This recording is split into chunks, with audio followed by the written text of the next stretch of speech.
right, so we're here today to talk about your new solo project, Silver Lake. Hmm. Yeah, I was listening to the album. They sent the album last week, and it's quite cool. Actually, it has some really cool guest collaborations. So I saw a video of you talking about how everything started with Silver Lake. I think it was because you realized you have some songs that wouldn't fit for Amorphis, right? So I was wondering when did you realize this? Silver Lake is a project that you are having for a long time now, or is just a couple of years?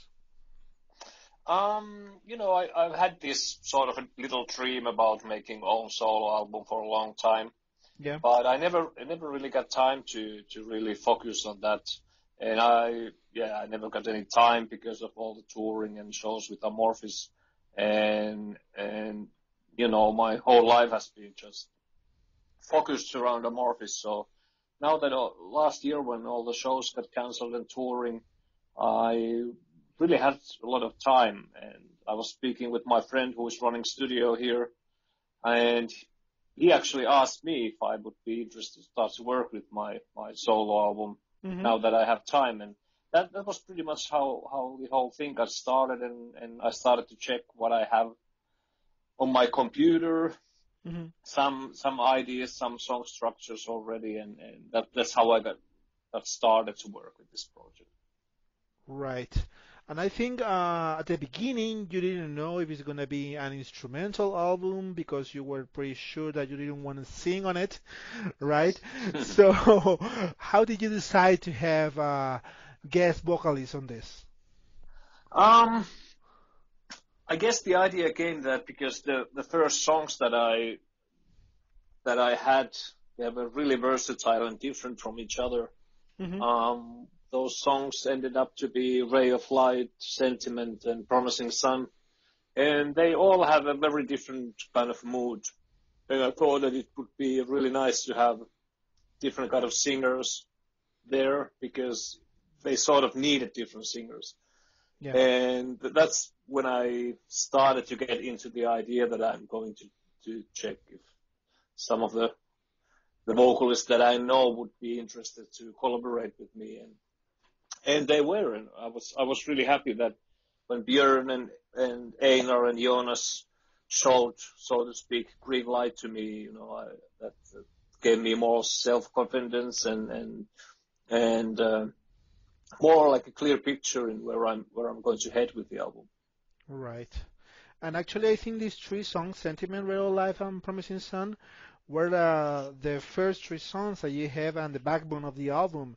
So when you had these three songs, you already knew how the album will sound. I mean, those three songs already set up the album sounding wise, or do you have another change afterwards?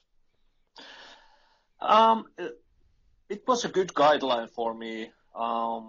I started to work with more music, with more material. I started to check out who I know, who I would like to have on the album, Hmm. and and I was really lucky to have the singers that I wanted for the album. There were only two singers, Håkon Hemlin and Finnish singer Vesa-Matti Loiri, who came along during the process and sort of came like they were like a surprise for me as well. Yeah. I didn't know either of them before. Of course, I knew who they are, but I never met them personally. Right. And that was one of the greatest things what happened during this project, that I got these guys also involved here because they brought so much different elements into the music because they both come from totally out of the scene where I've been working, and most of the other singers. Totally. And do you have in consideration at one point that you just wanted one singer to sing you the whole album, which I think it will be easier, right? Do you have that in Mm. mind, or it was never the case?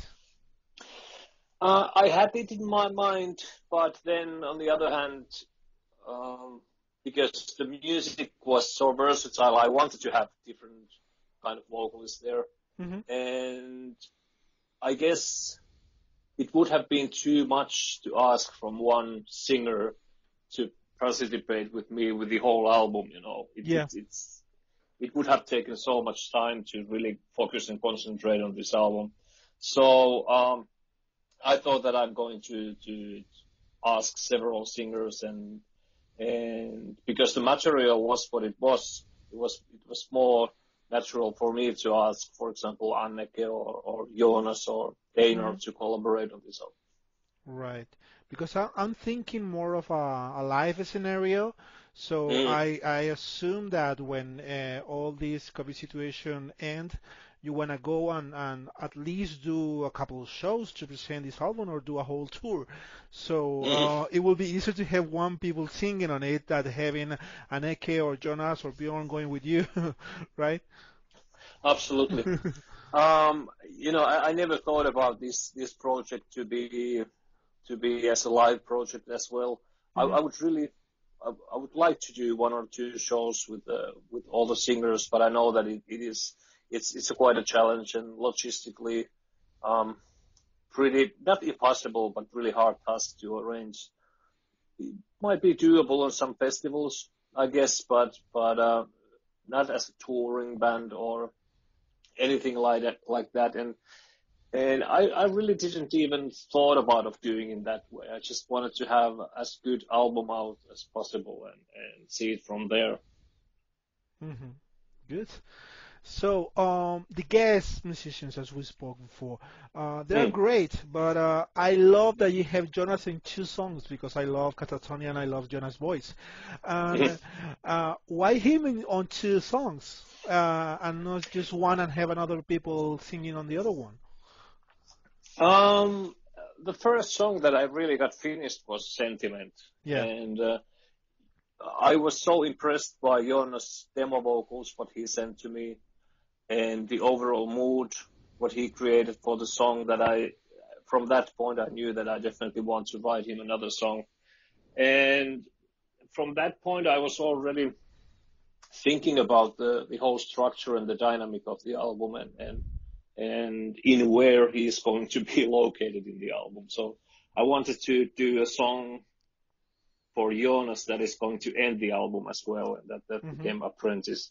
So it was like those little musical details what I went through and what I had in my mind, and it really fitted to my plan to have two songs sung by Jonas. Yeah, cool. And one of the coolest songs on this album, at least for me, is A Fading Moon, which features Anneke on it. Mm. Anneke just released an album herself, a solo album as well, a folk album. Do you have any specific directions for the singers for the songs, or do you just let them do whatever they want? It really depended, but on the singer. For some singers, they wanted to do and work with their own lyrics and vocal melody lines themselves, and Hmm. for some vocalists, I did all that. But but what my goal was on this album was that I really wanted to write music for these singers, how I would like them to be heard. Hmm. And I tried to get all the little nice details from these singers and write songs based on that because I'm a huge fan of each and every one who are on this album and their own music and and the vocal range what they have, and I wanted to write music that how I would like them to be heard. Right, totally. So you mentioned that this is not gonna be a live touring band, maybe one or two shows just to present the album. So, at this point, but because it's not released yet, it's gonna be released in 1 month, the album. So, do Mm. you have in mind a second album, or this is just a one-time project? Yeah, I have an idea of making another album. That would be great. Um, as this whole project was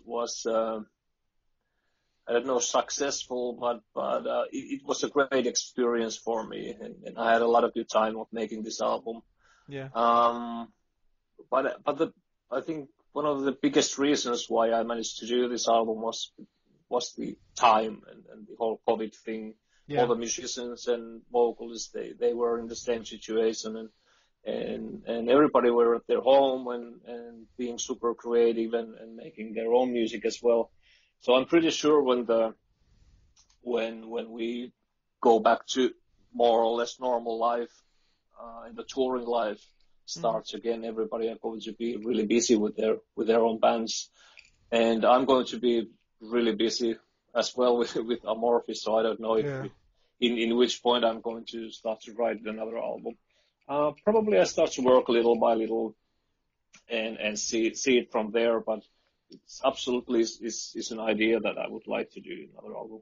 Yeah, yeah, you're gonna be pretty busy. Actually, you have even those anniversary shows for Morpheus that were, well, stopped by all these situations. So I assume that at least if you have in mind for a second album, it's gonna take some years.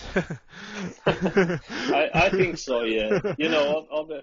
All the postponed gigs, anniversary gigs with Amorphis, that's true. And then we're going to release next Amorphis album early next year, so that's going to be something that is going to take us obviously on the tours again. So, but and I don't want to rush with another Silver Lake album, Yeah, and that was a good example for me that I really had that time. I used around half a year making that album, and I didn't have to rush. I didn't felt myself stressful at all, and that can be also heard from the album. right. Cool. So we saw the video clip for Storm, which is cool and actually is recorded here in Spain in the Canary Islands. So Mm, I was wondering where exactly in the Canary Islands is that and why Canary Islands? It was your idea? It was some location someone else decided or I think it's recorded. It's filmed in Tenerife in Tenerife? Island, Mm-hmm. mm. and uh, and the video director Uwe Lingvall, he's got apartment over there. Mm-hmm. And it was actually his idea to fly over to Canary Island to shoot the video because he was going there anyway. Yeah. I think it was January. So he took Håkan Hemlin with him, and those two guys find super nice location where they shot the video. And I had to struggle in Finland against green screen. uh, I couldn't enjoy the sunny, great weather. Yeah. But it turned out great. It's almost like a tourist video or something. Yeah. So maybe for the next video you can go there actually. It has a nice weather now and you have everything there. You have like a desert landscape, then you have the beach, you have everything there in Tenerife. Absolutely, absolutely. But I was a little envy when I saw the result and I saw the video. Okay, I'm paying this video. Have fun. Right. So, the Silver Lake album is gonna be released on Nuclear Blast, which is an obvious choice because Amorphis is already on Nuclear Blast. I was wondering if Hmm. you have any other offers from other labels to release this, or it was just once, it was pretty clear from the beginning that it's gonna be released by Nuclear Blast, or I don't think there was any that serious offers. It's obviously I have the same management hmm that is taking care of my Silver Lake things, that is taking care of Amorphis. So I don't know actually how many labels there were interested, but it was very natural choice to go to Nuclear Blast as I already worked there with Amorphis, and I can split all the interviews and everything. So it was very natural choice in that way. At one point, when I started to do the project, I was already considered that if there is not going to be any label interested about this project, I'm hmm going to release it by myself. right. But I don't know how well it would have been promoted. Okay. Probably not that well. Right. So, and why Silver Lake? Why not calling it just as a Holopainen because it's your solo project? Why have that name on it? Um, I wanted to have a proper project name Yeah. because there is so many different vocalists and musicians that I didn't feel good about just releasing this album under my name. And I wanted also a name that is somehow connected to the nature, Mm-hmm. which is for me and was a huge source of inspiration while I was doing this album. Right. Cool.